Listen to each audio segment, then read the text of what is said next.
Bismillahirrahmanirrahim. Assalamu alaikum and good morning, grade 7. I hope you people are doing good. So, science class is going to be started. Are you ready for science class? Today, we are going to read page number 59, 62 till 65. First of all, you people need to take out your textbook and open page number 59. As you know, all we have learned about elements and compounds. So let's start. Another way to classify elements is to group them into columns called groups and rows called periods in the periodic table of elements according to their properties. Last lecture में हमने discuss किया था elements को हमने classify किया था उसकी properties की बेस पे, उसके फंक्शंस की बेस पे, उसकी फ़िज़िकल स्टेट और अपीयरेंस की बेस पे. ठीक है, तो यहाँ पे हमने एलिमेंट्स को क्लासिफाई करना है उनकी केमिकल प्रॉपर्टीज़ की बेस पे. ठीक है, जिन जिन एलिमेंट्स की प्रॉपर्टीज़ सेम होंगी उनको हम एक सेम ग्रुप या सेम पीरियड में रखेंगे. अब ग्रुप्स किन को कहा गया है और पीरियड्स किन को कहा गया है. ठीक है, वो एलिमेंट्स जो कि कॉलम्स में आएंगे, ठीक है, कॉलम्स की फॉर्म में होंगे उनको हम ग्रुप्स बोलेंगे, और वो एलिमेंट्स जो कि रोज की फॉर्म में आएंगे उनको पीरियड्स बोलेंगे. ठीक है, कॉलम्स कैसे होते हैं, ऐसे जो कॉलम्स की फॉर्म में आएंगे वो उनको ग्रुप बोलेंगे, और जो ऐसे रोज की फॉर्म में आएंगे उनको हम पीरियड बोलेंगे. Elements in the same group such as lithium, sodium and potassium in the first column share similar chemical properties. Elements जो हैं जो कि फर्स्ट ग्रुप में हैं, ठीक है, first group means first column में है, like lithium, sodium and potassium. वो क्या करते हैं, शेयर करते हैं सिमिलर केमिकल प्रॉपर्टीज़. जाहिर बात है उनकी केमिकल प्रॉपर्टीज़ सिमिलर है तभी तो उनको एक ग्रुप में रखा गया है. ठीक है, going across a period from left to right elements change from being metallic to non metallic in a character. जब आप पीरियड में, पीरियोडिक टेबल के पीरियड में मींस रोज में लेफ़्ट से राइट की तरफ मूव करते हो तो एलिमेंट्स जो हैं वो मेटालिक से नॉन मेटालिक में कन्वर्ट होना स्टार्ट कर देती हैं. For example, sodium a metal is found on the left of the third period while argon a non metal is found on the right of the same period. For example, sodium क्या था, हमने last lecture में भी देखा, sodium जो है वो एक मेटल है, तो वो आपको पीरियोडिक टेबल की लेफ़्ट साइड पे फाइंड आउट होगा. ओके, और जो आर्गन है जो कि नॉन मेटल है वो आपको टेबल की राइट साइड पे फाउंड होगा. सो इसका मतलब क्या है कि जब आप पीरियड्स में लेफ़्ट टू राइट मूव करना स्टार्ट करते हो तो उनकी करेक्टर जो है वो मेटालिक से नॉन मेटालिक में चेंज होना शुरू हो जाता है. ओके,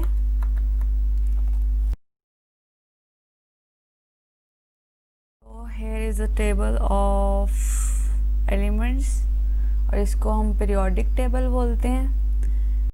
ठीक है, अब जो हैं यहाँ पे ग्रुप्स जो हैं उनको, ये जो कॉलम्स हैं, ठीक है, इनको किसका नेम दिया गया था, ग्रुप्स का. और ये जैसे ये रोज थी इनको किसका नेम दिया गया है, पीरियड्स का. Okay, in the periodic table such as lithium, sodium and potassium in the first group share similar chemical properties. like ये देखें, ये लिथियम है, सोडियम है और पोटाशियम है. ओके, ये एक ग्रुप में आती हैं, एक कॉलम में आती है ना. कॉलम को हमने क्या बोला कि कॉलम्स को हम ग्रुप कहते हैं. ठीक है, तो इनकी क्या है, सिमिलर प्रॉपर्टीज़ है. और जब आप लेफ़्ट साइड से राइट साइड की तरफ जाते हो तो एलिमेंट्स जो हैं वो मेटालिक से नॉन मेटालिक में कन्वर्ट होते जाते हैं. अब फॉर एग्जांपल सोडियम, ठीक है, ये आपको सोडियम दिखाई दे रहा होगा. सोडियम जो है एक ऐसा एलिमेंट है जो कि मेटल है, ठीक है। तो ये कहाँ पे है, left side of the periodic table. इसी तरह ये आर्गन है, ये भी एक मेटल है और ये right side of the periodic table है। इट मीन्स कि जो मेटल एलिमेंट्स हैं उनमें चेंजेस आने लग जाती हैं जब वो लेफ़्ट साइड से राइट साइड की तरफ मूव करते हैं, तो वो मेटल से यानी कि मेटालिक से नॉन मेटालिक में चेंज होना शुरू हो जाते हैं। ओके, अब ये जितने भी पिंक कलर के बॉक्सेस में एलिमेंट्स हैं वो सब क्या हैं, मेटल। और जितने भी ये ब्लू कलर के बॉक्सेस में एलिमेंट्स हैं वो हैं नॉन मेटल। अब येलोइश वाले हैं मेटालॉइड। अब मेटल और नॉन मेटल के बारे में तो आपको पता है कि मेटल क्या होता है और नॉन मेटल क्या होता है। ये हमने कल वाले लेक्चर में डिस्कस किया है कि मेटल जो है उसकी शाइनी सरफेस होती है, गुड कंडक्टर ऑफ हीट है, और भी बहुत सारी प्रॉपर्टीज हमने डिस्कस की थी। और नॉन मेटल जो है बिल्कुल इसके अपोजिट है। अब मेटालॉइड क्या होता होगा, मेटालॉइड जो है वो एक ऐसा सब्सटेंस होता है जो कि दोनों प्रॉपर्टीज़ रखता है, ठीक है, सेम दोनों प्रॉपर्टीज़ रखता है, मेटल की प्रॉपर्टीज़ भी और नॉन मेटल की प्रॉपर्टीज़ भी। फॉर एग्जांपल सिलिकॉन, इसीलिए इसको मेटालॉइड का नेम दिया गया। Uses of elements. Do you know what element is used to fill airships? What element is used to make electrical wire? तो ये एयरशिप है और ये है इलेक्ट्रिकल वायर। तो वो क्वेश्चन कर रहा है कि क्या आपको पता है कि एयरशिप्स में कौन सा एलिमेंट जो है वो फिलअप होता है, फिलअप करने के लिए कौन सा एलिमेंट यूज होता है, और इलेक्ट्रिकल वायर किस एलिमेंट के बनते हैं। So let's see, elements have many uses and applications in daily life. ये तो हम सबको पता है कि एलिमेंट्स जो हैं उनके बहुत सारे यूजेस होते हैं, उनकी बहुत सारी प्रॉपर्टीज़ होती हैं, एप्लीकेशंस होती हैं हमारे डेली लाइफ में। The uses of elements depend on their properties. जो एलिमेंट्स के यूजेस हैं वो उसकी प्रॉपर्टीज़ पे डिपेंड करते हैं, ठीक है, कि ये वाले एलिमेंट्स की क्या क्या प्रॉपर्टीज़ हैं, ये किसके लिए वर्क कर सकता है, ठीक है।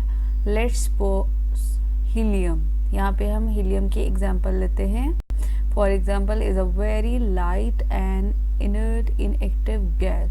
हीलियम जो है वो बहुत लाइट और इनएक्टिव गैस है। इसको आप किस लिए यूज़ करते हो, it is use to fill airships and balloons.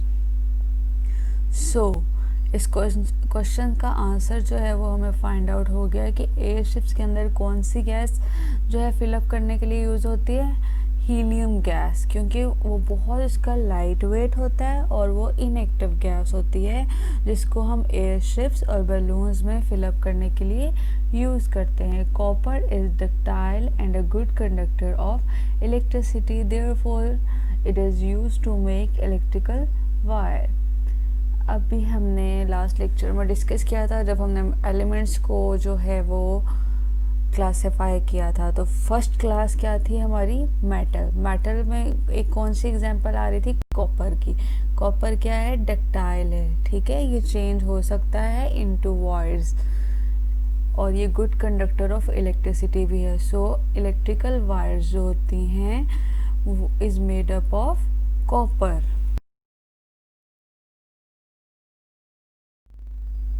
Many of the things around us are not made up of pure elements. Most of the time they are made of elements chemically combined with or mixed with other elements. You will learn more about these later on. Okay? यहाँ पे वो ये कह रहा है कि बहुत सारे एलिमेंट्स जो हैं हमारे इर्द गिर्द बहुत सारे एलिमेंट्स होते हैं, और इसका मतलब ये नहीं है कि हमारे इर्द गिर्द जो चीज़ें भी हैं वो एलिमेंट्स की ही, एलिमेंट्स मीन्स प्योर एलिमेंट्स की ही बनी हो, ठीक है। अक्सर औकात ऐसा होता है कि कुछ एलिमेंट्स या एलिमेंट्स की कुछ प्रॉपर्टीज़ जो हैं वो एक दूसरे से कंबाइन करके एक दूसरे से मिलके एक मटेरियल या एक कोई भी थिंग बनाती हैं, ठीक है। ज़रूरी नहीं है कि हर चीज़ जो हमारे इर्द गिर्द है वो प्योर एलिमेंट की ही बनी हो। What is a compound? Look at the periodic table on page 60. can you find substances such as water, salt, sugar, chalk and sand?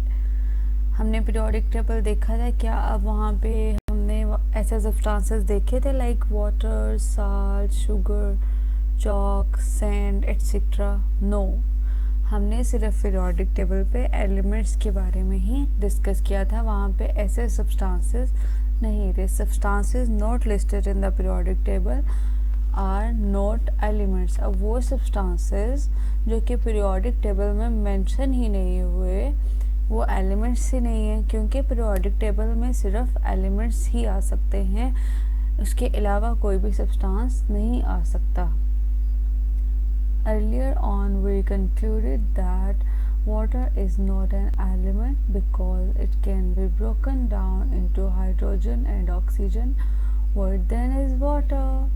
So कह रहे हैं कि हमने डिस्कस किया था, हमने ये फाइंड आउट किया था कि वाटर जो है वो एक एलिमेंट नहीं है, क्योंकि एलिमेंट तो वो होता है जिसकी केमिकली तरीके से, केमिकली प्रोसेस से ब्रेक डाउन ना हो, लेकिन हमने उसकी ब्रेक डाउन कर ली थी इनटू हाइड्रोजन एंड ऑक्सीजन. कैसे ब्रेक डाउन की थी हमने? By the passing of electric current. Okay, so कह रहा है कि अगर वाटर एलिमेंट नहीं है तो फिर वाटर क्या है? Water together with substances like salt, sugar, chalk, sand, carbon dioxide and plastics belong to a group of matter known as compounds. अब ये सब चीज़ें क्या है? जितनी भी लिविंग थिंग्स है, नॉन लिविंग थिंग्स है, वो मैटर है ना. अब ये साल्ट, शुगर, चॉक एटसेट्रा ये सब क्या है?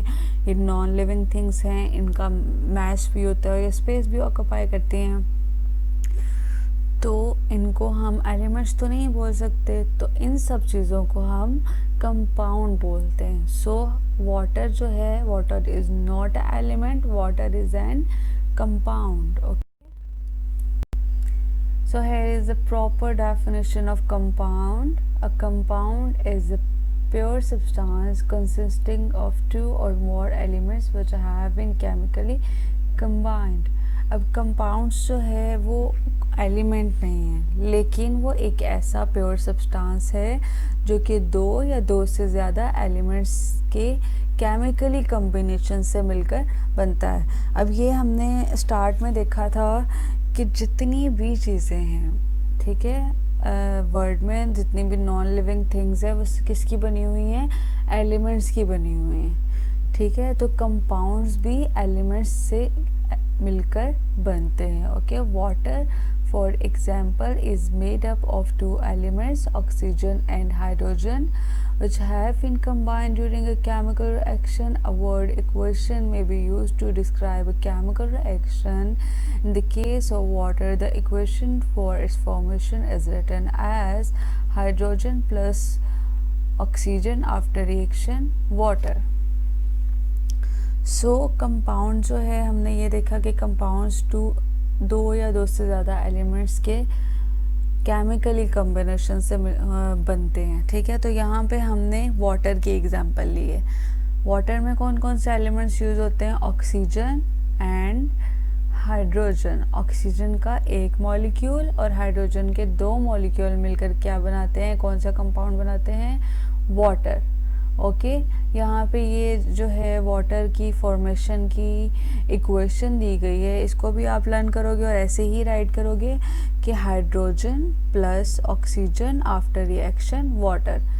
ये इस एरो को आप बोलोगे आफ्टर रिएक्शन, यानी कि हाइड्रोजन और ऑक्सीजन मिला ना तो फिर एक रिएक्शन हुआ, ठीक है. तो आफ्टर रिएक्शन उसने क्या बनाया? एक कंपाउंड बनाया. कौन सा compound?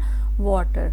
Below are more examples of compounds in their constituents elements. Can you write down the chemical symbols of their elements? Next हम देखेंगे कि बहुत सारी कुछ एग्जाम्पल्स हैं जिनमें कोई कंपाउंड्स जो हैं वो कुछ एलिमेंट्स से मिलकर बनते हैं. So let's see compound and elements which make up the compound. ये सब जो हैं ये कंपाउंड्स हैं और ये वो एलिमेंट्स हैं जिनके कॉम्बिनेशन से ये कंपाउंड जो हैं वो बने हैं. तो सबसे पहले है कॉमन साल्ट.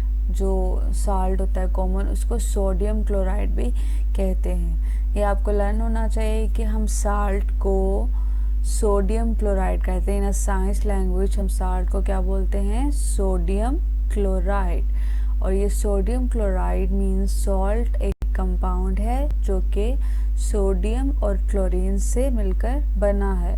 और सैंड को हम सिलिकॉन डाइऑक्साइड बोलते हैं, और ये सिलिकॉन और ऑक्सीजन से मिलकर बनी है। सिलिकॉन और ऑक्सीजन क्या है? ये एलिमेंट्स हैं। इन दोनों ने मिलकर क्या बनाया? Sand. And next example is dry ice. Dry ice को आप क्या बोलते हो? Solid carbon dioxide. तो ये कार्बन और ऑक्सीजन के कॉम्बिनेशन से बनी है। नेक्स्ट है चॉक। चॉक को आप बोलते हो calcium carbonate. In a science language chalk को आप क्या बोलते हो? Calcium carbonate. कैल्शियम कार्बोनेट किससे बना है? कैल्शियम से, कार्बन से और ऑक्सीजन से। इन तीनों एलिमेंट्स से मिलकर बना है कैल्शियम कार्बोनेट। नेक्स्ट है शुगर। शुगर है carbon, hydrogen and oxygen. Sugar carbon, hydrogen and oxygen से मिलकर बनी है। And polythene a kind of plastic मिलकर बना है कार्बन और हाइड्रोजन से। ठीक है, किसी भी चीज़ प्लास्टिक चीज़ को आप इन साइंस लैंग्वेज क्या बोलते हो? पॉलीथीन। ठीक है, लाइक ये आपको थिंग्स दिखाई दे रही हैं जो कि बनी हुई हैं प्लास्टिक की, इनको क्या बोलेगा इन साइंस लैंग्वेज? पॉलीथीन, जो कि मिलकर बनी है किन element. So for today, I hope you people got it. Read it carefully. If you get any confusion, so let me know. I will explain again about it. Have a good day, grade 7. Allah Hafiz. Thank you.